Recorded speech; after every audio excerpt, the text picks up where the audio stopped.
시온수교회와 상당히 인연이 있습니다. 처음 이 교회 지었을 그때도 한번 왔었고, 또 2004년 정도에도 교회를 방문했었고요. 또 우리 목사님과 담임 목사님과 또 같이 공부를 또 했었고, 여러 인연들이 있어서 항상 소식이 궁금한 그런 교회였습니다. 그런 교회에 와서 이렇게 섬김의 기회를 주셔서 감사합니다.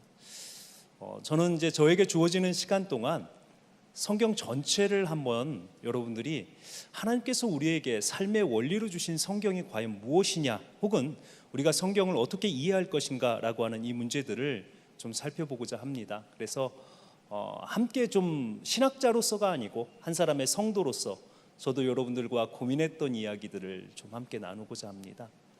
오늘 저희가 하나님을 아는 지식, 그리스도를 아는 지식이라고 하는 이 제목으로 시작을 하는데요, 하나님께서 우리에게 성경을 주신 이유가 무엇이냐라고 하는 것에서부터 시작을 해야 될 것 같습니다. 제가 좀 이렇게 지금 헌신 예배지만 강의를 여러분들에게 보다 더 이해를 위해서 이렇게 오고 가면서 좀 하겠습니다. 좀 불편하시더라도 이해해 주시기 바랍니다. 자, 하나님께서 성경을 우리에게 주신 이유는 성경을 통해서 하나님께서는 무언가 말씀하시고 싶으셨던 것입니다. 우리는 이 하나님의 말씀을 삶의 원리이고, 우리가 이 말씀을 통해서 하나님에 관한 지식을 알 수 있다라고 생각을 합니다. 자, 그런데 성경을 하나님께서 주신 궁극적인 이유가 과연 하나님 혼자 우리에게 그냥 하나님을 보여주시고, 하나님은 어떤 분이다라고 하는 것을 우리에게 그냥 하나님께서 나타내시기 위해서 하나님께서 성경을 주셨겠냐라는 것입니다. 성경의 가장 궁극적인 목적은 소통입니다. 그러니까 하나님께서 성경을 주셔서 궁극적으로 우리에게 이 하나님의 말씀을 통해서 이루고자 하셨던 것은 하나님과 하나님 백성 사이의 대화입니다. 대화. 그러니까 우리는 성경을 그동안 어떤 식으로 봤냐면, 성경은 항상 일방통행으로 본 거예요. 하나님의 계시이고 하나님께서 보여주신 것이고, 우리는 외우고 깨닫고 공부하고 알아서 우리가 따라야 될 규례로만 생각을 한 거예요. 그런데 하나님은요, 성경을 통해서 우리에게 궁극적으로 하나님은 누구이신지를 보이시고 난 이후에 하나님의 백성이 하나님의 말씀 앞에 섰을 때 백성은 하나님 앞에 어떻게 나와야 되고, 무슨 말을 하고, 어떻게 찬양을 하고, 삶을 어떻게 살아야 되는지를 하나님 말씀하시고 싶으셨던 거예요. 그래서 성경에 보면 하나님께서 계시하셨던 많은 말씀들과 함께 다윗의 기도, 혹은 전도자 솔로몬의 삶에 관한 고민, 혹은 그 가운데에서 드러나는 많은 사람들의 하나님과의 관계 속에서 많은 사람들의 고백들이 하나님의 말씀, 이렇게 기록이 되어 있습니다. 분명히 다윗의 기도거든요. 그런데 이것을 하나님의 말씀으로 우리에게 주신 거예요.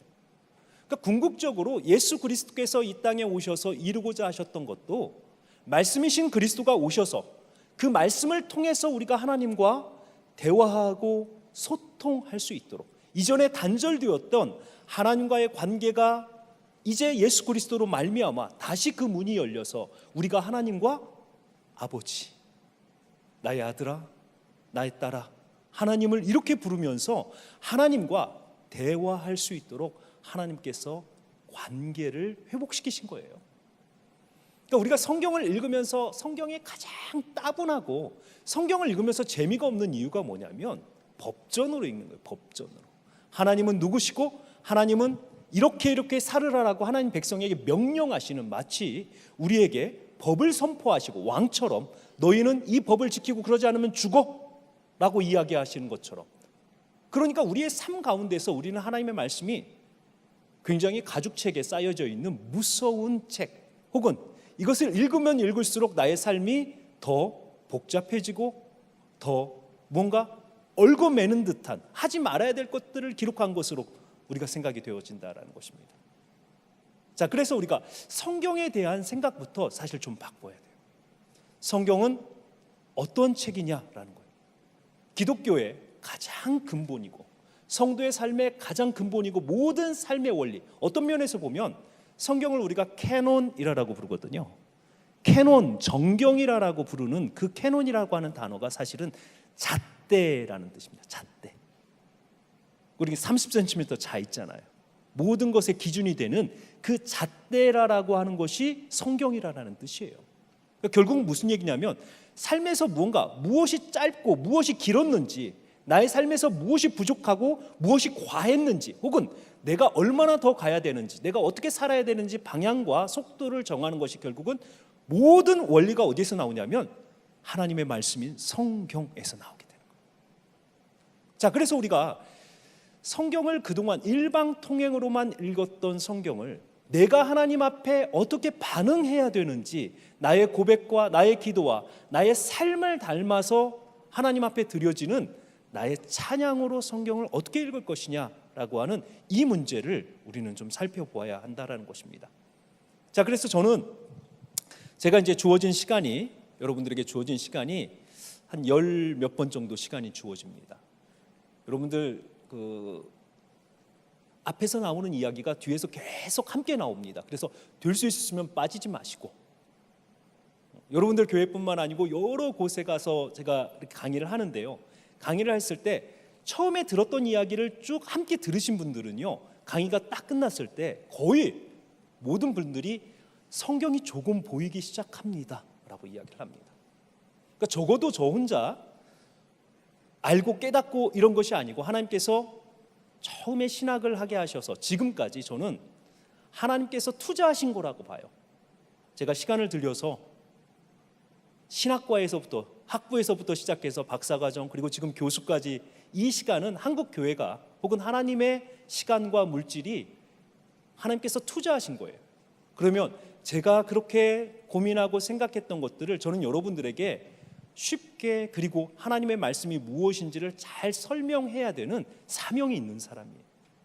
그래서 고민을 합니다. 어떻게 하면 하나님의 말씀을 가장 여러분들이 쉽게 이해할 수 있을까라고 하는 고민들을 해보았습니다. 그리고 그 고민들을 같이 지금 나누고 있습니다. 그래서 될 수 있으면 저희가 한 15주 정도 같이 갈 것 같은데요, 여러분들 좋은 어떤 성경에 관한 관점을 한번 얻는 시간으로 같이 가보자, 이렇게 중간중간 오지 마시고 좀 계속 참여를 하셨으면 좋겠습니다.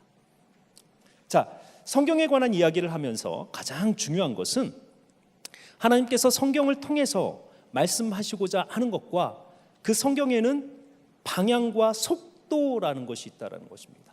하나님께서 세상을 만드시고 그 세상이 어느 쪽으로 나가야 될지 방향을 정하셨고, 그 방향으로 나아가는 인류의 속도를 하나님께서 정해놓으셨다는 거예요. 그래서 그 하나님의 구원 역사를, 하나님의 그 역사를 가장 잘 이해하는 방법은 내가 나의 관점으로 성경을 보는 것이 아니고 성경 스스로 성경에 계시하시는 성경을 읽는 방법으로 성경을 이해하는 거예요. 그러니까 성경에 드러내는 하나님에 관한 것은 하나님의 모습을 어디서부터 시작을 하냐면, 우리는 교회 처음 오면요, 요한복음부터 읽으세요 이렇게 이야기를 해요. 그리고 예수님을 알아야 천국에 갑니다 라고 이야기를 합니다. 이것이 복음의 본질이라고 생각을 해요.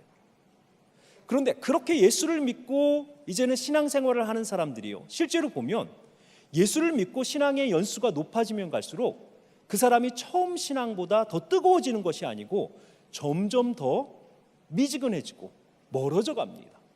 왜 그러냐면 성경에 대한 단편적 지식을 가지고 성경을 하나님의 말씀으로 폭넓게 보지 못하고 몇 개의 중요한 구절들을 엮어서 내가 하나님을 이해하고 있다는 거죠. 자, 그래서 저는 구약학자이기도 하지만 성경을 가장 성경답게 이해할 수 있는 가장 올바른 길은요, 하나님께서 정해놓으신 방식대로 성경을 바라볼 수 있는 관점을 갖는 거예요. 동일한 것을 놓고 어떤 사람은 이것은 연필이다라고 이야기를 하고, 어떤 사람은 이것은 무기다라고 이야기할 수도 있는 거예요. 자기가 가지고 있는 관점에 따라서.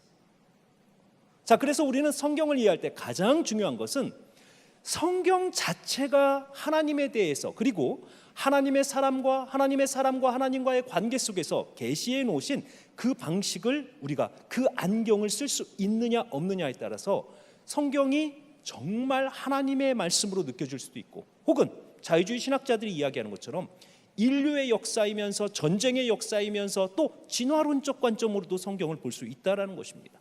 그래서 성경을 가장 성경답게 읽는 첫 번째 시작은 어디서부터 읽어야 되냐면 창세기 1장 1절입니다. 그러니까 우리는 항상 신약을 읽고 시간이 남은 구약으로 가는 거예요. 그게 아니고 하나님께서 계시하신 방식으로, 하나님께서 계시하신 방향과 속도로 성경을 이해하는 것이 하나님을 아는 가장 정확한 지식이고, 우리가 예수 그리스도를 아는 가장 올바른 방향을 우리가 잡는 것입니다. 자, 그래서 성경을 시작을 하면서 오늘 우리는 하나님에 관한 지식, 예수 그리스도에 관한 지식을 가장 성경 자체가 우리에게 보여주는 방식으로 어떻게 이해할 것이냐, 여기서부터 시작을 하겠습니다. 잘 아시는 단어죠? 창세기 1장 1절에 보면 태초에라고 시작을 합니다. 자, 가장 먼저 하나님께서 하신 일들을 이야기를 하면서 성경은 크게 인류의 어떤 역사를 한 점에서 시작을 했다라고 이야기를 하면서 그 처음에 시작하는 그 점을 태초에라고 되어 있습니다. 그러니까 히브리어 원어를 보니까요, 성경이 처음 기록되었던 원어를 보니까 버레시트 이렇게 되어 있습니다. 버라는 것은 영어의 전치사 인이고 뭐뭐 안에, 그 다음에 레시트라고 하는 단어는 시간에 있어서 가장 처음, 가치에 있어서 최고, 그 다음에 순서에 있어서 토대, 이 세 가지 의미를 가지고 있는 거예요. 그러니까 하나님께서 창세기를 시작하면서, 성경을 시작하면서 가장 먼저 하신 말씀이 가장 하나님께서 생각하시는 인류의 가장 토대에, 그리고 가장 첫 시간에, 그 다음에 가장 중요한 핵심에서 하나님께서 무엇을 하셨냐면 하나님께서 하늘과 땅을 만드셨다. 여기서부터 시작합니다. 그래서 창세기 1장 1절이 사실은 성경 전체에 하나의 배경을 제공을 합니다. 자, 그런데 성경에 드러나는 하나님은 우리가 알고 있는 한 분이 하나님, 분명하게 하나님 한 분이신데 성경 안에서 하나님께서 어떠한 모습으로 보이시느냐라고 이야기할 때 하나님의 이름이 적어도 두 개의 이름을 가지고 나타납니다. 하나의 이름은 여러분 잘 아시는 우리가 하나님이라고 부르는, 많은 성경에서 번역한 엘로힘, 이 엘로힘의 하나님은 항상 창조주 하나님과 연결이 되고, 또 하나의 하나님의 이름은 여호와, 이 하나님은 하나님께서 하나님의 백성들을 선택하시고 그 백성들을 하나님의 언약 가운데로 이끌어 가시는 주권적인 언약의 구원의 하나님을 이야기를 합니다. 그런데 성경은 어떤 하나님을 먼저 기록하고 있냐면 하나님을 창조주 하나님으로 먼저 기록을 합니다. 그래서 창세기 1장 1절에 보니까요, 하나님께서 하늘과 땅을 만드셨더라 라고 이야기를 하면서 창조주 하나님께서 이 세상을 어떻게 만드셨는지를 설명하고 있습니다. 그러니까 그동안 우리는 하나님에 대해서 생각을 할 때 항상 하나님은 나를 구원하시는 하나님, 독생자 예수를 보내셔서 나를 구원하시는 하나님으로만 인식을 했어요. 그런데 우리의 삶 가운데에서 어떠한 정말 문제가 우리의 구원을 가지고도, 구원의 문제를 가지고도 해결되지 않는 문제들을 해결할 수 있는 유일한 하나의 관점이 뭐냐면 창조주 하나님을 우리의 삶 가운데에서 발견하는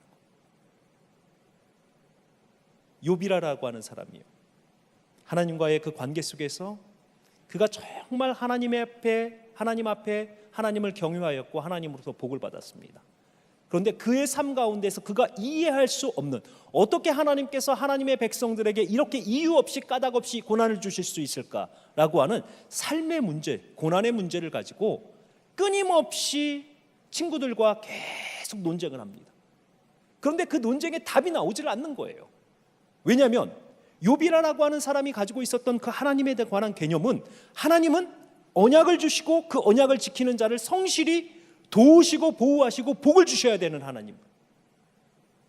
그런데 하나님의 또 하나의 영역이 뭐냐면 이 세상을 만드시고 이 세상을 하나님의 방식대로, 하나님이 원하시는 방식대로, 가장 선한 방식대로 이 세상을 창조하시고 이끌어 가시는 창조주 하나님이에요. 그래서 욥은요 제일 마지막에 뭘 고백하냐면 내가 하나님 앞에서 알지도 못하고 깨닫지도 못하고 정말 아무런 의미 없는 말들을 쏟아냈습니다. 하나님은 이러셔야 됩니다라고 이야기를 했거든요. 언약의 하나님이라면 이러셔야 됩니다라고 이야기를 합니다. 그런데 38장에 욥이 등장해서 하는 이야기가 뭐냐면, 하나님께서 등장하셔서 욥에게 내가 세상을 만들었을 때 네가 거기 있었어? 세상에 토대를 놓고 짐승을 만들고 하늘을 만들고 땅을 만들었을 때 네가 그 이치를 다 안다고 할 수 있느냐? 50번 이상을 욥을 향해서 질문을 쏟아놓으면서 결국 욥의 고난의 문제를 무엇을 가지고 해결하냐면, 나는 하나님 창조주이시니라, 이것의 문제를, 이것의 답을 줍니다.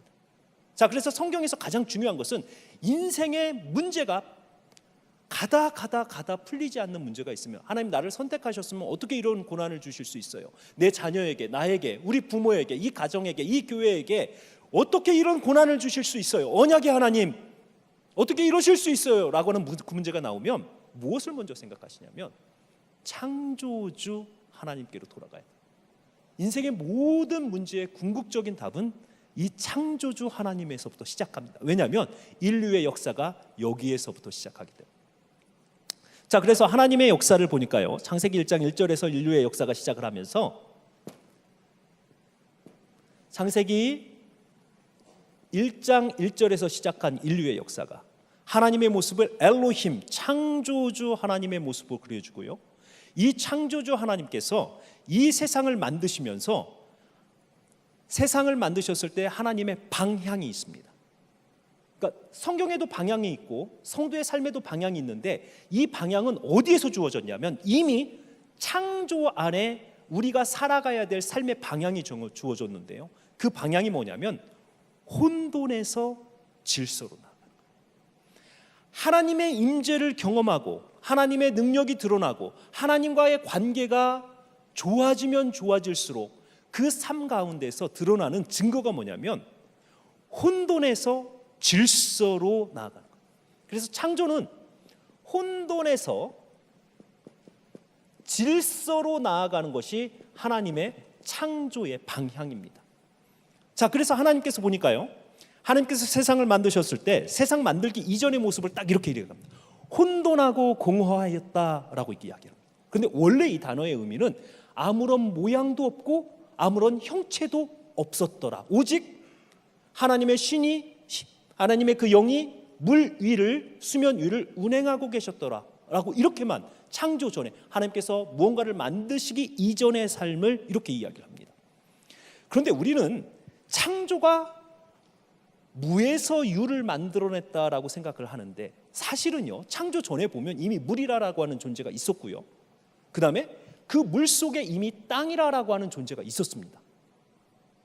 그러니까 아무것도 없는 상태에서 어느 날 무언가가 만들어진 것이 아니라 그 가운데 무언가 있었어요. 그런데 왜 성경은 혼돈과 공허라고 이야기하면서 모양도 없고 형체도 없다라고 이야기를 했냐면, 목적이 없이 존재하는 것은 하나님께서 그 가운데 의미를 두지 않는 것이기 때문에 존재 이유가 없는 거예요. 그러니까 하나님께서 의미를, 목적을 두시면 그때부터 삶에 의미가 생기는 거예요. 이게 우리의 삶에서도 마찬가지. 지금 저와 여러분들의 삶에서 이 하나님의 하나의 특징 가운데에서 변하지 않는 특징이 있다면, 하나님은요 질서의 하나님이고 하나님은 성실하신 하나님이시기 때문에 한 번 계시하신 하나님의 모습을 어느 날 얼굴 싹 바꿔가지고 나 그런 사람 아니야, 하나님 절대 그러실 수가 없어요. 그러니까 우리는 성경을 통해서 하나님을 아는 그 지식이 결국은 하나님의 그 모습으로, 성실하신 하나님의 모습으로 우리가 깨달을 수 있도록 하나님께서 주신 겁니다.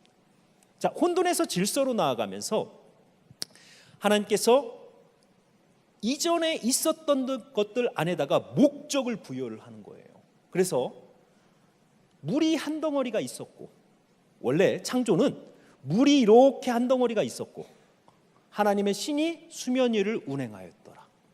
그래서 창조의 순서가 물과 물 사이를 가르고 이 사이를 궁창이라 불렀고, 영어로 보면 스페이스는 윗물과 아랫물, 이 사이를 궁창이라고 부릅니다. 여기서부터 이제 창조가 시작이 되면서 이 궁창이라 불렀다라고 하는 이것이 다시 렌즈가 어디로 내려오냐면 이 아랫물로 초점이 주어지는 거예요. 그래서 동일한 그 공간을 하나님께서 이제는 하늘이라라고 부르는, 하늘이라라고 부르는 이유는 뭐냐면 카메라 렌즈를 이렇게 놓고 볼 때는요, 윗물과 아랫물 사이에 공간이라고 불렀던 것이 카메라 렌즈를 어디로 끌어들이냐면 여기에서 이제 보는 거예요. 여기에서 보니까 이 공간이 하늘로 보이는 거예요. 그러면서 하나님의 창조는 이제 어떤 식으로 이루어지냐면 밑에 물에서 무슨 일이 일어나느냐, 그래서 물이 한 곳으로 모이고 드러난 곳을 육지, 땅이라고 그러고 물이 모인 곳을 바다라 부르면서 하나님의 창조가 첫째 날, 두 번째 날, 세 번째 날은 배경을 만드는, 궁창을 만들고 바다를 만들고 물이 한 곳으로 드러나서 이 모여있는 곳을 바다, 드러난 곳을 땅이라고 부르시는 거예요. 자, 그 다음에 하나님의 창조는 어디로 넘어가냐면 네 번째 날부터 하늘과 바다와 땅을 채우시는 거예요.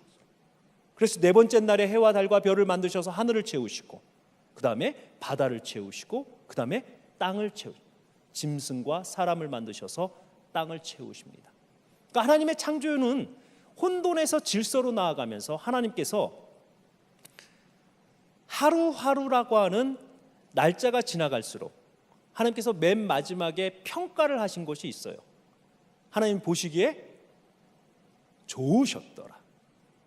제가 이제 강의로 하면 설교 시간에는 여러분들 이렇게 대답을 보통 안 하시잖아요. 아멘 보통 하시지만 혹시 이제 뒷시간에 이제 저희가 쭉 강의로 가면 자유롭게 여러분들 대답을 하셔도 됩니다.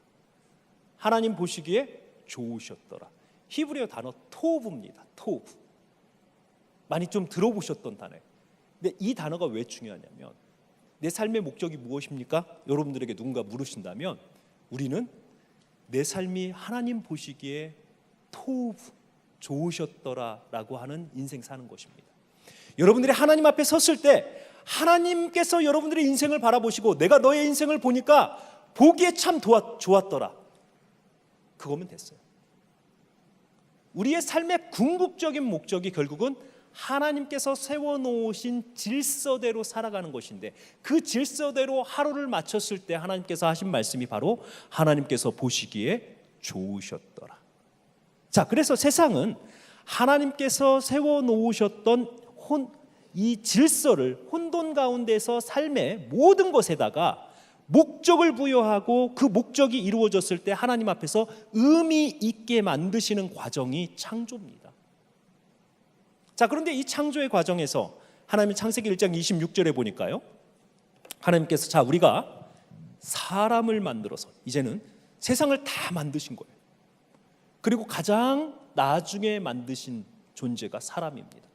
그런데 사람을 만드셨을 때 하나님께서 가지고 계셨던 목적이 드러납니다. 모든 창조에는 목적이 없는 순간 혼돈하고 공허하는 거예요. 그러니까 하나님께서 만드신 모든 세상에는 목적이 다 있습니다. 그리고 그 목적이 이루어질 때 하나님께서 바라보시면서 의미가 있다라고, 잘 살았다, 좋았다라고 하는 의미가 발견이 되는 겁니다. 자, 그래서 이 순서에서 보니까요, 하나님께서 사람을 만드시면서 창세기 1장 26절에 보니까 자 이제 우리가 우리의 형상과 우리의 모양을 따라 사람을 만들어서 그 사람들로 하여금 만든 하늘에 있는 것이나 땅에 있는 것이나 물속에 있는 모든 것들을 이 사람들로 하여금 다스리게 하자. 저는 이 문장을 읽을 때마다, 이 말씀을 읽을 때마다 가슴이 뜁니다. 왜냐하면 이곳에 사용된 히브리어 단어 라다, 다스리다라고 하는 이 단어가요, 보통 성경에서 다스리다라고 하는 단어가 원래 원어에 두 가지가 있습니다. 단어가 하나는 말락이라고 하는 단어, 그래서 이것은 왕처럼 다스리다, 실제적으로 권세를 가지고 다스리는 것을 우리가 말락, 이것이 이제 명사화된 게 멜렉이에요. 멜렉. 그래서 여러분 아비멜렉 이렇게 있잖아요. 그러면 나의 아버지가 왕이다, 이런 뜻이에요. 아비멜렉 이렇게 되면. 그러니까 멜렉이라는 것이 왕이라는 것인데 이곳에서부터 이제 말락, 왕처럼 통치하다, 이 단어가 보통 다스리다라고 하는 단어에 가장 많이 사용된 단어. 그런데 라다라고 하는 이곳에 사용된 단어, 인간 앞에 사용된 이 단어가요, 하나님이 주어로 사용돼요. 창조주 하나님께서 통치하시고 이 세상의 주인 되시는 하나님께서 이 세상을 다스린다라고 했을 때 그때 사용된 단어예요.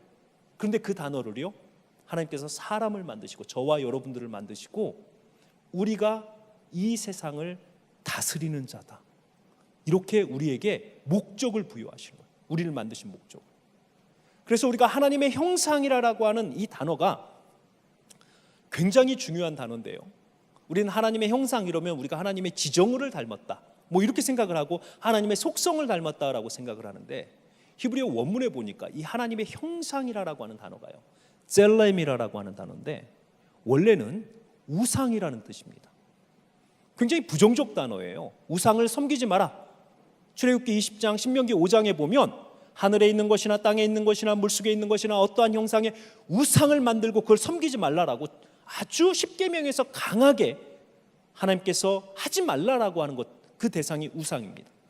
그런데 하나님은요, 놀랍게도 사람을 만들면서 우리 사람을 하나님의 우상으로 만드셨다. 그러니까 이 단어가 뭐냐면, 고대의 여러분들 신관을 좀 우리가 이해할 필요가 있습니다.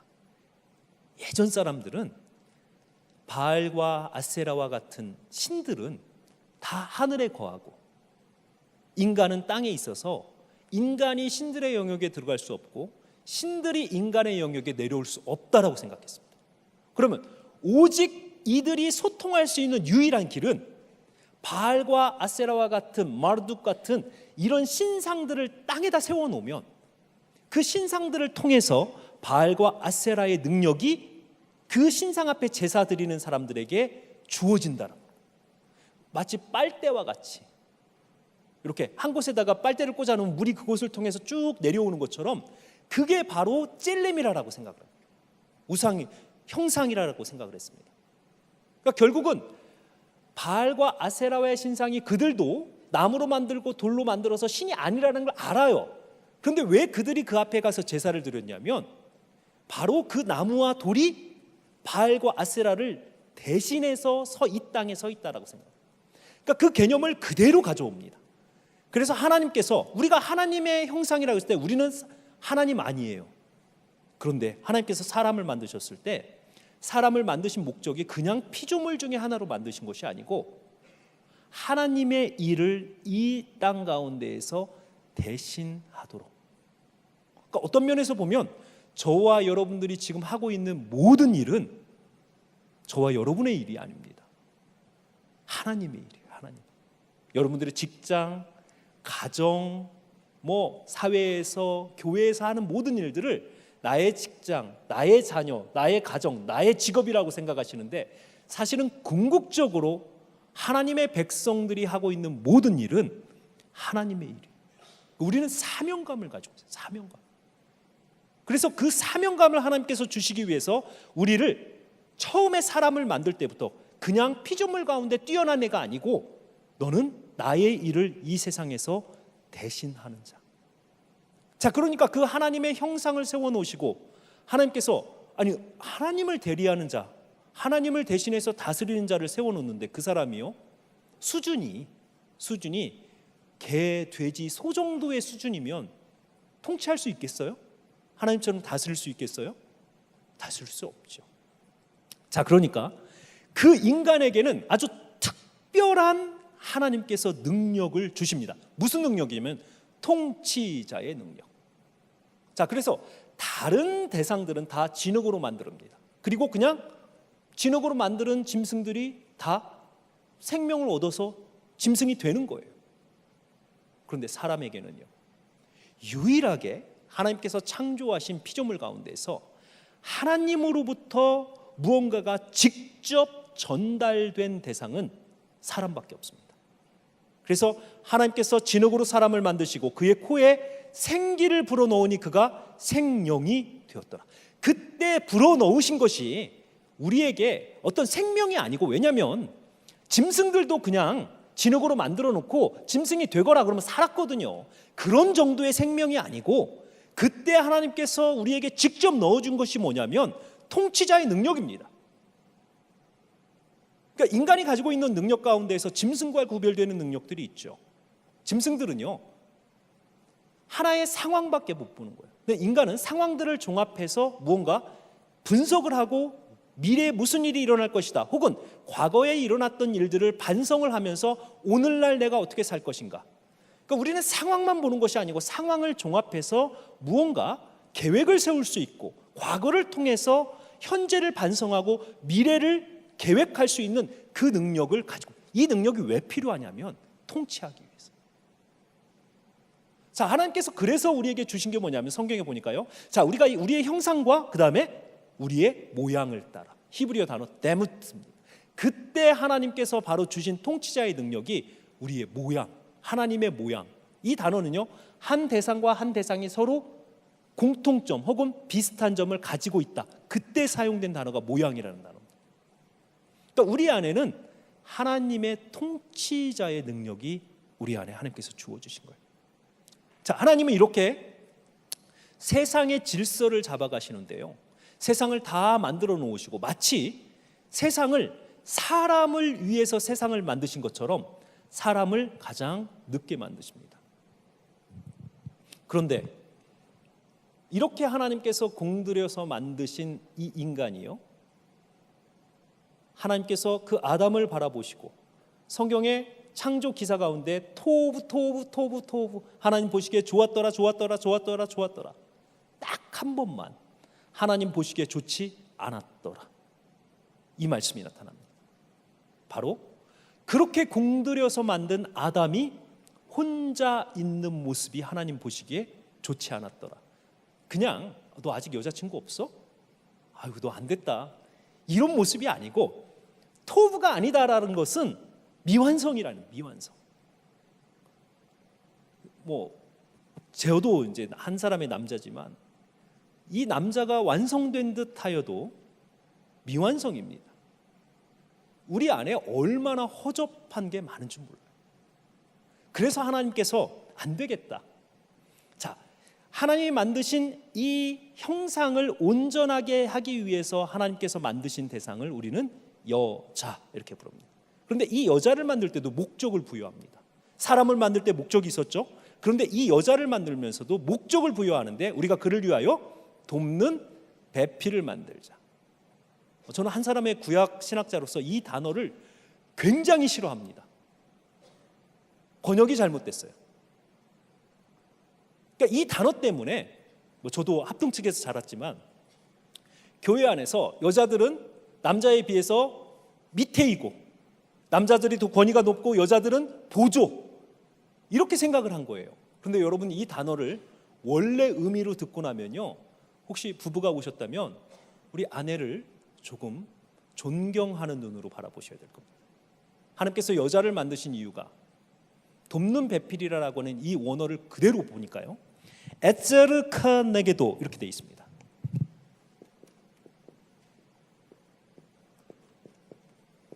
자, 어차피 제가 뭐라고 써도 여러분들이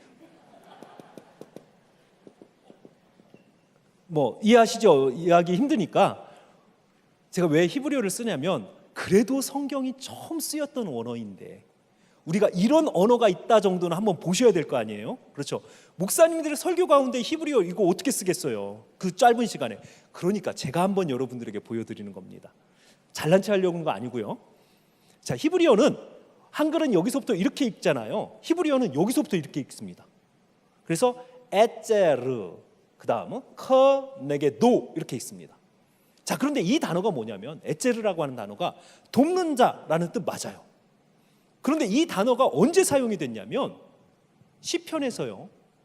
시편의 기자가 여호와 나의 도움이시여 산성이시여 구원이시여, 사방의 적들이 나를 개처럼 에워싸였으니 여호와여 속히 오셔서 나를 도우소서, 나를 구원하소서, 나의 구원이시여 산성이시여 도움이시여.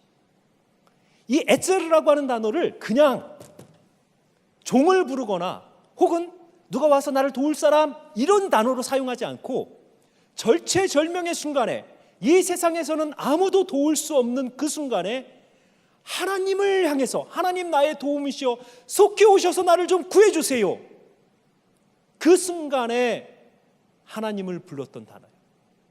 그러니까 처음부터 여자라고 하는 존재를 만들면서 하나님은요, 남자에게 하나님처럼 남자 옆에 서서 남자를 도울 수 있는 사람을 만드신 거예요. 그러니까 돕는 자가 왔는데 여러분들보다 능력이 허접하면 여러분 그 돕는 자를 신뢰할 수 있을까요? 제가 목회자들도 마찬가지고 교수들도 마찬가지고 이렇게 부부 동반으로 만나잖아요. 공통점이 있어요. 목사보다는 사모가 훨씬 나아요. 여러분들 가정에서도 거의 그래요. 남편보다는 아내가 훨씬 나아요. 돕는 자는 능력이 사실 더 있어야 와서 돕는 자 아니에요.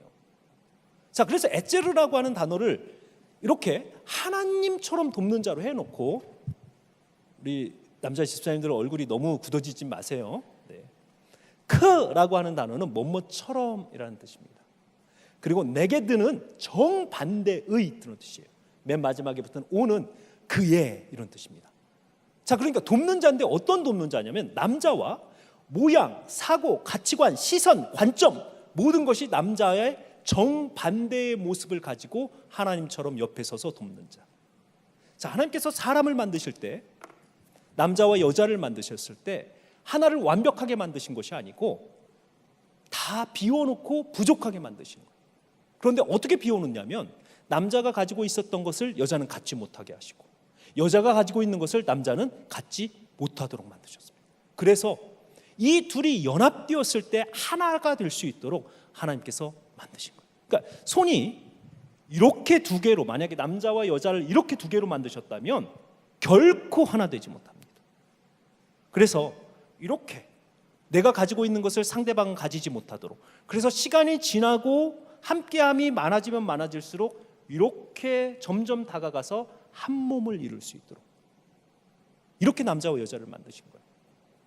자, 그러니까 남자와 여자가 얼만큼 다르냐면 여자들이 생각하는 방식과 남자들이 생각하는 방식 사이에서는, 제가 이제 결혼 예비학교 두란노에서 한 달에 한 번씩 결혼 예비학교를 합니다. 그러면 거기 가서 강의를 하면 정말 남자와 여자의 이 다름에 대해서 통계적으로 이렇게 쭉 살펴보면 한 3, 40년 살다 보면 비슷해져요. 그런데 처음에 막 결혼하려고 하는 그 부부들을 살펴보면 정말 사고하는 방식, 바라보는, 동일한 것을 갖다 놓고도 전혀 다르게 바라봅니다.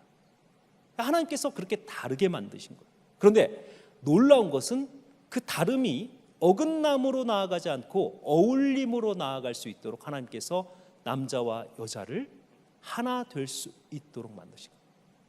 자, 그래서 남자는 대체적으로 사고하는 방식이 논리적이고 합리적입니다.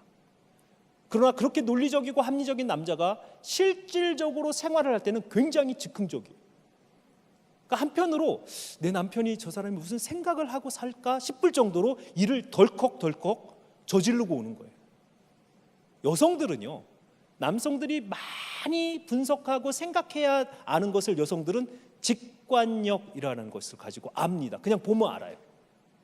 그래서 우리가 이제 남자들이 여자를, 아내를 속이려고 하는 것처럼 어리석은 게 없어요. 그러니까 여성들은 남편이 이렇게 벌써 눈빛만 가지고 이야기를 해도 마치 유치원 애들이 갔다 와서 뒤에다 사탕을 숨기고 너 그 뒤에 있는 거 뭐야? 그럼 아무것도 아니야. 엄마 다 알고 얘기하거든요. 그 사탕인 거. 그래도 아이들이 아니야, 아무것도 아니야 하는 그것처럼 남편이 별일 없어, 아니야, 당신 몰라도 돼. 여성들은, 아내들은 눈빛만 보고도 아는 거. 이게 이제 하나님 주신 직관력이거든요. 그런데 이 여성들은 직관력이 있는 그 능력을 가지고 사실은 너무 신중해서 일이 진행이 안 되는 거예요. 그래서 어떻게 하나님 만나게 하시냐면 남성들의 논리적이고 합리적인 이 사고가 즉흥적으로 진행되지 않고 여성의 신중함으로 만나게 하시고, 여성들의 직관력이 너무 신중해서 추진되지 않는 것을 남성들의 즉흥력은요, 긍정적으로 사용되면 추진력입니다. 이렇게만 X자로 만나게 하시고, 그래서 남자와 여자는 서로 상호 보완하면서 살아가도록 하나님께서 만드신 거예요. 이 다름이 우리에게는 축복입니다. 축복, 하나님께서 주신 남자와 여자가 다르다라는 것이 큰 복이에요. 자, 하나님께서 이렇게 남자와 여자를 만드시고 이 둘이 서로 상호 보완해서 온전한 하나님의 형상을 이루어서 하나님의 일해라라고 가정을 만드신 거예요. 자, 그렇게 남자와 여자를 만드시고 남자는 육체적 힘을 가지고 가정을, 자녀들을, 아내를 보호하고 양육할 수 있도록 하나님께서 남자에게는 육체적 힘을 주시고 대신 가슴을 비워놓습니다. 그 남자가 마음이 굉장히 약해요. 우리 집사님들 드라마 보면서 이렇게 울컥하는 순간 있죠. 차마 눈물은 못 흘려도. 우리 남자들이 힘도 센데 독하기까지 하면요, 이 세상이 무법천지일 거예요. 상당히요, 남자들이 마음이 약해요. 남자는 육체적으로 강하게 만드신 반면 마음을 굉장히 연약하게, 이곳을 사실은 비워놓는 거예요. 제가 결혼 예비학교에 가서 한 매번 200쌍들 400명이 오거든요. 그럼 그 사람들 통계를 냅니다. 왜 내가 이 남자와 결혼하고 왜 내가 결혼해야 되는 통계를 내면 1등이 남자들은 외로워서, 여자들은요 불안해서. 하나님 그렇게 만드신 거예요. 왜냐하면 여자를 처음 만드셨을 때 남자의 갈비를 취해서 만드시면서 여자라고 하는 이름이 가지고 있는 의미가 뭐냐면, 히브리어로 남자는 이슈입니다. 이슈. 요즘 이슈가 이슈아에게 찬양도 있잖아요. 남자의 히브리어 이름은 이슈예요. 여자의 이름은 이슈아입니다. 이슈 앞에 맨 마지막에 아 하나만 더 붙이는 거예요. 이슈아, 원래는 이거예요. 그런데 이거 줄여서 이슈아입니다. 그런데 그 끝에 붙은 아가 뭐냐면 히브리어에 뭐뭐로부터 이런 뜻이에요. 그래서 남자로부터 나왔으니 여자니라. 그런데 이 맨 끝에 붙어 있는 이 아가 또 하나의 의미를 가지고 있는데, 그 의미가 뭐냐면 남자 안으로.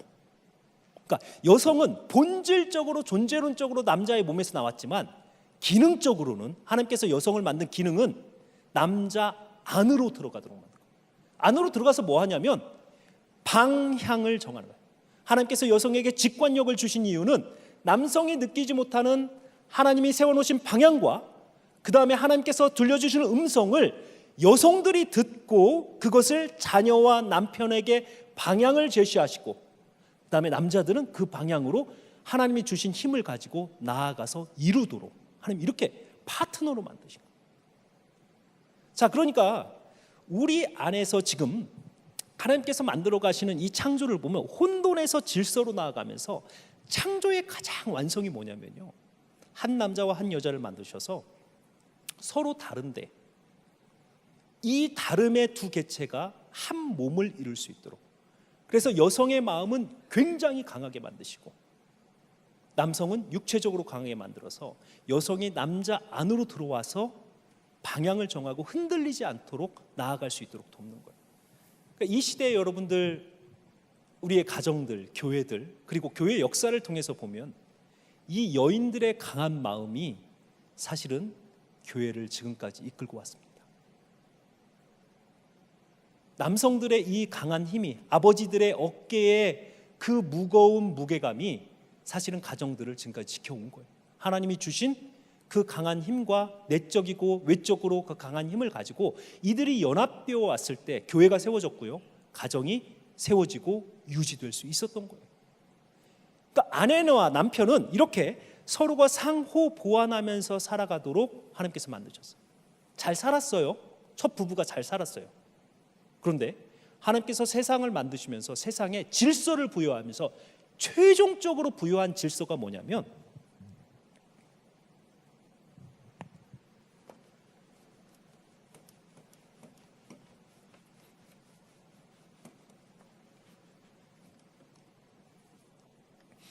하나님은 창조주이시고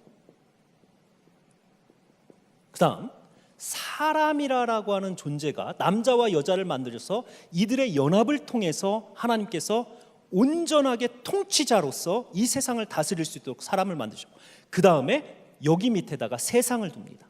그래서 모든 하나님께서 만드신 피조물은 사람에게 복종하고 사람은 하나님 앞에 복종하고 하나님은 사람을 돌보시고 사람은 세상을 돌보는 이러한 구조로, 그러니까 이 중심에, 세상의 중심에, 세상을 하나님께서 만드셨지만 결국은 이 세상의 중심에 뭘 두셨냐면 사람을 두셨어요. 그러니까 사람이라고 하는 존재가 굉장히 중요한 존재예요. 예수 그리스도가 왜 사람으로 오셨을까요? 그냥 하나님으로 오셔가지고 자, 지금부터 질서 정리한다. 너희들 그동안 죄악으로 살았던 거 다 정리할 거야. 나는 신이야, 하나님이야 라고 예수님이 충분히 하실 수도 있어요. 그런데 예수님께서 왜 사람으로 오시냐면, 하나님께서 처음 세상을 만드셨을 때 세상의 중심을 뭘로 삼으셨냐면 사실은 이 사람에 따라서 이 세상의 균형을 잡을 수 있느냐 없느냐. 자, 그러니까 수학으로 이야기하면 하나님은 상수, 항상 계신 분, 사람이 변수예요. 그리고 이 세상은 허수가 될 수도 있어요, 이 변수에 따라서. 자, 그러니까 무슨 문제냐면 하나님은 영원히 변하지 않고 계시는데 하나님이 만드신 이 세상이 톱으로 갈 거냐 아니면 라라고 하는 하나님 보시기에 악하였다 이것으로 갈 거냐라고 하는 것을 결정하는 것이 뭐였냐면 이 사람이라고 하는 존재, 하나님을 대신해서 이 세상에서 하나님의 역할을 하는 이 사람이 어떠한 결정을 내리냐에 따라서 이 세상에 하나님 보시기에 좋다라고 갈 수도 있고 아니면 악하다라고 할 수도 있고. 자, 그래서 하나님께서 이 세상의 균형을 잡을 수 있는 이 사람이 이 세상의 균형이니라 라고 하는 하나님과 하나님의 그 피조물 사이에다가 선을 하나 딱 긋습니다. 네가 이것을 지키면 이 세상이 아름답고 이것을 지키지 않으면 이 세상이 파괴될 것이다. 바로 선악과. 한편으로 보면 하나님이 참 너무하신다 싶을 정도로 성경 표현에 보면 선악과 먹으면 죽어. 그런데 그 선악과를요 좀 숨겨놓으시지. 동산 중앙에 매일 아침 그 앞을 지나가면서 그 선악과 앞을 지나가면서 다른 건 다 먹어도 되는데 선악과는 먹으면 안 돼. 먹으면 죽어. 엄마가 밖에 나가면서 TV 앞에다가 너 TV 보고 놀아 그러면서 TV 앞에다가 사탕을 하나 딱 놓고 가고 너 저 사탕 먹으면 죽는다. 먹지 마. 그런 느낌이 받는 거예요. 그런데 하나님께서 선악과를 동산 중앙에 놓으신 이유는 이 선악과가 결국은 뭐냐면 우리가 하나님의 일을 대신하고 있지만 우리가 하나님이 아니고 우리는 하나님께서 만드신 피조물이고 나를 만드신 창조주 하나님이 바로 하나님이십니다. 이걸 자발적으로 매일 아침 그곳을 지나가면서 매일 저녁에 하루를 마치면서 그 앞에 와서 스스로를 그 앞에서 하나님의 사람입니다 라고 고백하게 됩니다. 그러니까 우리의 삶 가운데서 아침에 일어나고 저녁을 하루를 마치면서 여러분들 삶 가운데서 하나님 오늘 하루를 나에게 주신 분이 하나님이십니다. 하나님 오늘 하루를 마치게 하신 분이 하나님이십니다. 이 창조주에 대한 고백을 하나님은 가장 기뻐하시고 이 고백 안에 세상의 질서가 유지될 수 있도록 하나님께서 균형을 잡고 계십니다. 누구라도 나의 삶을 내 거라 오늘 하루가 내 거라라고 여러분들이 주장하는 그 순간에 여러분들은 하나님으로부터 멀어질 수밖에 없어요. 그러니까 신앙생활을 한 단어로 딱 정리하면 그거예요. 주인 정하는 거. 내 삶의 주인, 내 시간의 내 공간의 주인이 누구인지를 정하는 것이 신앙생활이에요. 결국은 이 선악과를 통해서 하나님은요 자발적으로 인간이 이 앞에 서서 하나님을 창조주 하나님으로 고백하는 하나의 징표로 삼아놓은 거죠. 이름 자체가 선악과라고 하는 이름 자체가 그냥 뭐 사과나무, 복숭아나무, 무화과나무 다양한 썰들이 나오지만 이름이 중요해요. 이름이. 선악과라는 이름이 뭐냐면 선과 악을 알게 하는 나무. 근데 이게 히브리인들이 사용하는 기법이에요. 무슨 기법이냐면 극과 극을 들어서 전체를 이야기를 하는 거예요. 그러니까 시편에 보니까요 하나님 내가 하나님을 찾고자 땅의 깊은 곳에 갔는데 하나님 거기에 계셨고 하늘 높은 곳에 갔는데 하나님 거기 계셨습니다.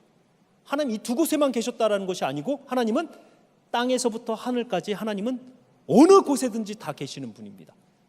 선과 악을 알게 하는 나무도 선 알고 악을 아는 것은 오히려 성경에서 박수칠 일이에요. 그런데 이 단어는 그런 의미가 아니고 인간이 감당할 수 없는 지식, 신지식, 오직 하나님만이 통제하고 하나님만이 감당하실 수 있는 그 지식, 그 지식을 하나의 표상으로 우리에게 상징으로 나와주면서 너는 이 지식을 가져서는 안 돼.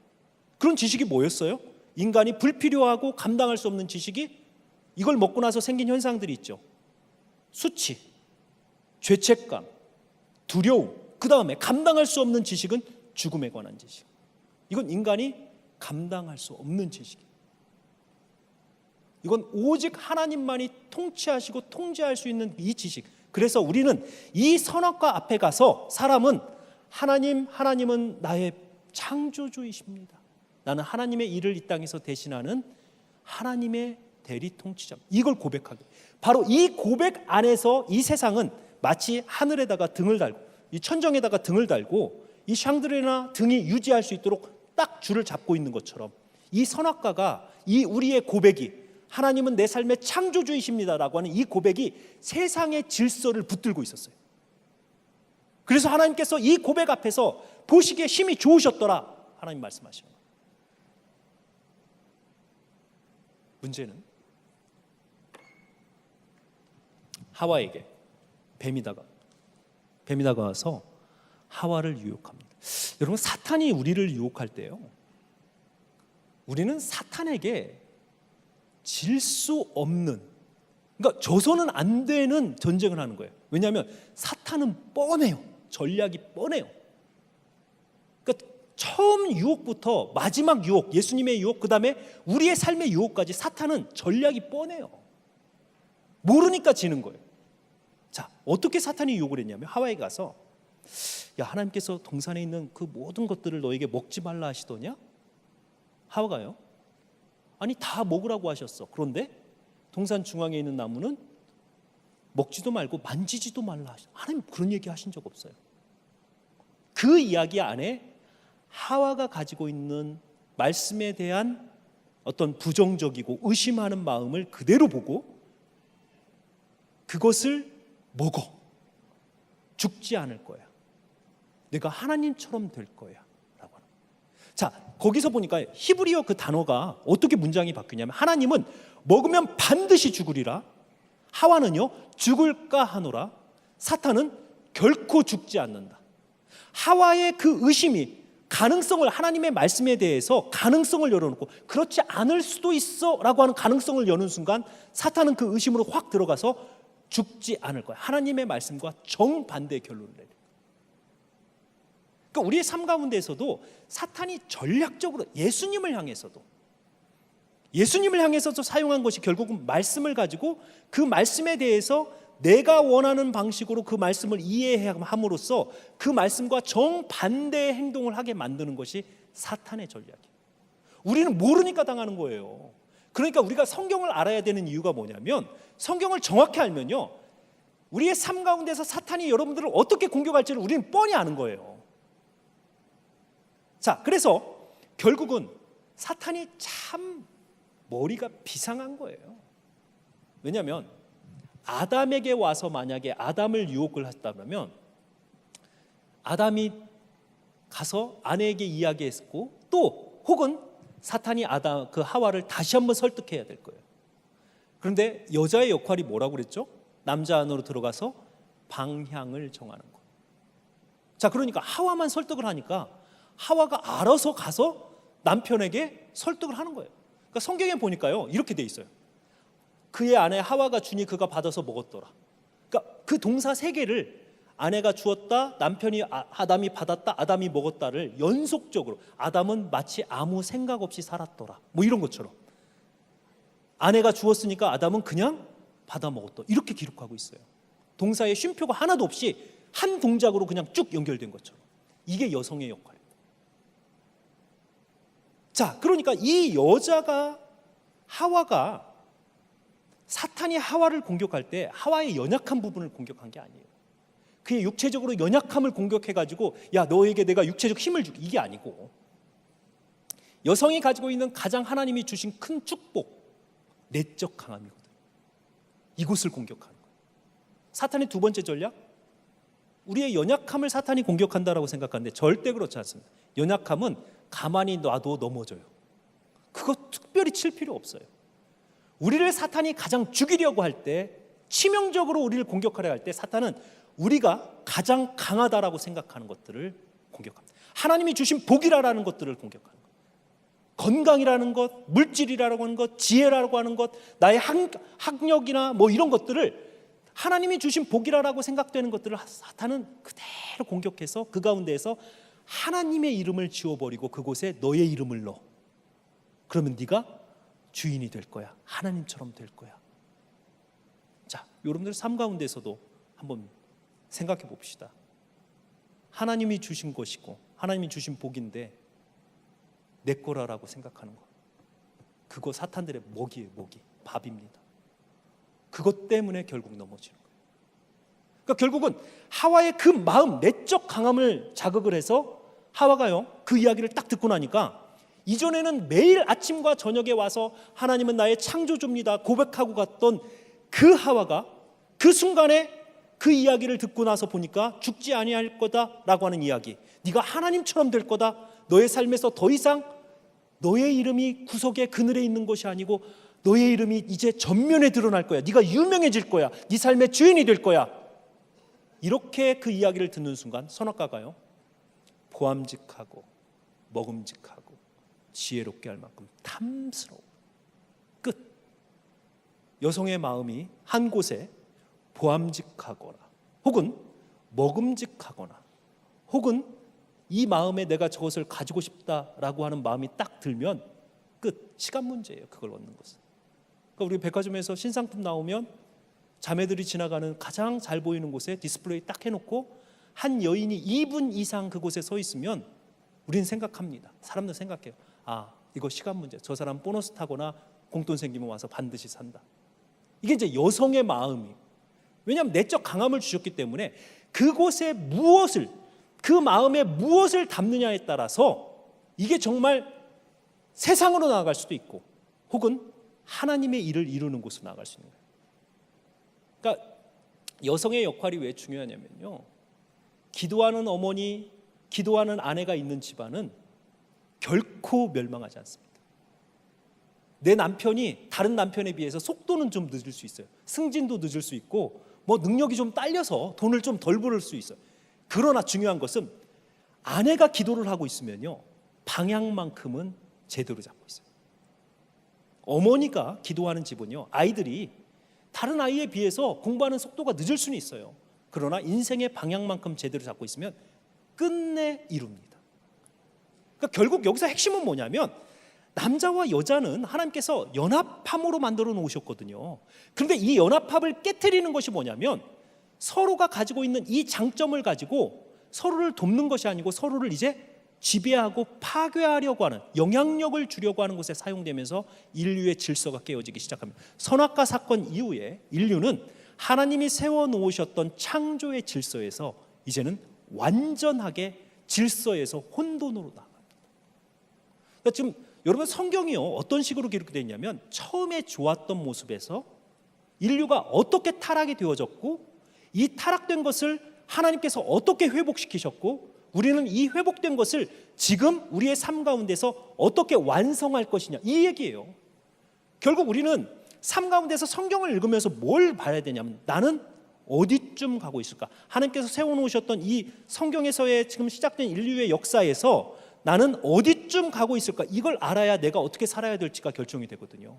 그런데 원형을 모르면 원래 남자의 모습, 원래 여자의 모습, 원래 사람의 모습, 원래 가정의 모습, 원래 성도의 모습을 모르면 회복이라는 단어 자체가 불가능한 거예요. 원형이 없는데 어떻게 회복이에요? 그러니까 요즘 시대에 우리가 힐링 많이 사용하잖아요. 힐링은 성경적 단어가 아닙니다.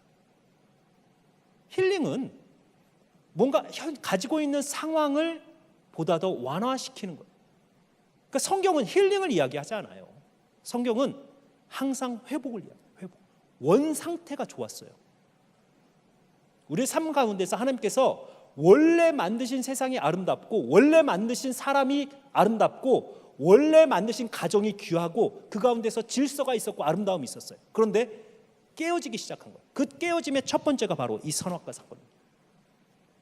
자, 이 선악과 사건 이후에 하나님께서는 인류에게 뱀과 남자와 여자, 이 죄악의 이 세 개의 대상에게 하나님께서 징벌적으로 그들에게 벌을 내리십니다.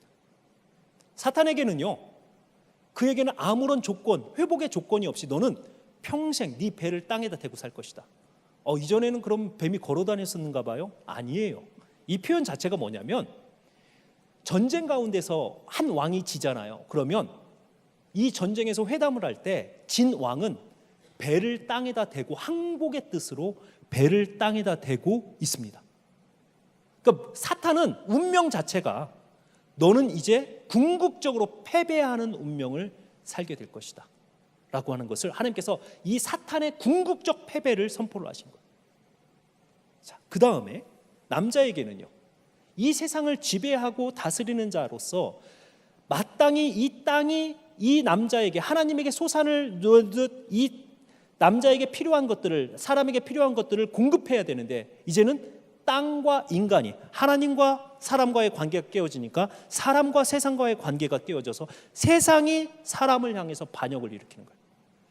지진, 기근, 가뭄, 해일, 모든 것들은 땅이 사람을 향해서 반역을 일으키는 거예요. 그러니까 우리가요, 천국의 모습을 그려놓는, 이사야서나 아니면 마태복음에서도 마찬가지예요. 천국의 모습이 어떨까라고 그려놨을 때요, 어린아이와 사자가 뛰어놀고 곰과 양이 함께하고 그 굴에, 독사의 굴에 아이가 손을 넣어도 물지 않는, 이게 바로 사람의 리더십, 통치자의 리더십이 회복된 모습이에요. 더 이상 그곳에서는 지진이나 기근이나 가뭄이나 땅이 사람에게 대항하는 어떠한 자연적 재해도 일어나지 않는 것, 바로 질서를 이야기를 하고 있는 것입니다. 자, 그러니까 이러한 관계 속에서 남자에게는 이 땅이 너에게 대항해서 너는 땀을 흘려야만 필요한 것들을 이제 얻을 수 있는, 여자에게 내린 죄악이요, 그 징벌이 첫 번째는 해산의 고통입니다. 이거요, 그냥 무통분만 요즘은 좋아졌어요. 맞으시면 돼요. 문제는 두 번째에 보니까 창세기 3장 16절에 보니까 너는 내 남편을 소유하려 할 것이고 내 남편은 너를 지배하려 할 것이다. 지금 여러분들의 가정에서 누가 주도권을 잡을 것이냐, 50까지만 참자, 저 인간 힘 떨어질 때까지만 참자, 이렇게 여러분들이 마음속에 가지고 있으면 아직도 형상이 회복 안 된 거예요, 여러분들 안에서. 이게 굉장히 중요한 게 뭐냐면, 한 남자와 한 여자는 서로 상호 보완하고 연합하는 관계인데, 죄악 이후에 가정에서 서로가 가지고 있는 장점을 가지고 서로를 돕는 게 아니고 약탈하기 시작하는 거예요. 여성은 내적 약탈을 하는 거예요. 넌 내 거 소유하래요. 남성은요, 힘을 가지고 외적 약탈을 하면서 발 밑에 놓고 지배하려. 인류의 역사, 가정에 깨어지는 역사는 여기서부터 시작이 되었던 것입니다. 그 다음에 성경의 기사들은요, 이 부부의 깨어진 그 가정 안에서 깨어진 질서가 얼마나 인류의 죄악으로 발전되었는가라는 것을 4장, 5장, 6장, 7장, 8장, 9장, 창세기 11장까지는 다 결국은 하나님께서 세워놓으신 이 질서가 변수인 인간이 하나님 앞에, 상수이신 하나님 앞에 이 선악과 사건을 범함으로써 사람과 사람의 관계, 사람과 세상의 관계가 어떻게 타락되어졌는지를 설명하는 게 창세기 1장에서 11장입니다. 그러니까 우리는 이걸, 여러분들 창세기를 읽으시면서 처음 좋았던 모습에서 얼마나 타락되어져 갔는지, 그리고 그 근본적 이유가 무엇인지, 타락의 근본적 이유가 무엇인지를 보면서 읽으셔야 돼요. 저에게 주어진 시간이 34분까지인데요. 이제 시간이 지났습니다. 자, 이거 제가 사실은 강의를 하면서 창세기부터 계시록까지 강의를 하면 한 3시간에서 5시간을 쉬지 않고 강의를 하면 성경 전체가 어떻게 흘러가는지, 창세기부터 지금 시작하잖아요. 그럼 요한계시록에서 딱 끝나는 그때까지 전체 성경이 어떻게 흘러가는지를 설명을 합니다. 근데 강의를 15번, 16번 하지만 항상 강의 평가를 보면 교수님, 목사님 제일 처음 2시간, 3시간이 제일 좋았어요. 첫 번째 2시간. 그때 뭔가 큰 그림이 그려졌어요. 그런 이야기를 가장 많이 하세요. 그래서 지금 우리는 겨우 지금 창세기 지금 3장, 4장 이렇게 가고 있는 거예요. 계시록까지 가려면 한참 가야겠죠. 그래서 어쨌든 오늘은 첫 시간이니까 우리가 서로 이렇게 맛보기 하고, 들으면 재밌겠다, 들으면 뭔가 성경을 볼 수 있는 관점이 생기겠다. 그동안 조각조각 보았던 성경의 이야기를 원래 성경이 기록된 그 순서에 따라서 큰 그림을 통해서 성경을 이제는 내가 좀 읽어낼 수 있겠다, 이런 기대감을 가지셨으면 좋겠어요. 그래서 다음 시간에 오늘 창세기 이제 이야기했던 이 깨어진 가정이 실질적으로 그 다음에 인류의 역사에 어떠한 악을 끼쳤고 어떠한 사회 구조를 질서에서 하나님이 세워놓았던 질서에서 혼돈으로 이끌어 갔는지, 왜냐하면 이걸 알아야 우리가 어떻게 회복할 수 있는지 그 길이 나옵니다. 그래서 그것에 대해서 어떻게 망해갔는지를 봐야 어떻게 우리가 회복할지가 나온다는 거죠. 그것을 좀 다음 시간에 좀 살펴보도록 하겠습니다. 잠시 기도하고 오늘 여기서 마치겠습니다.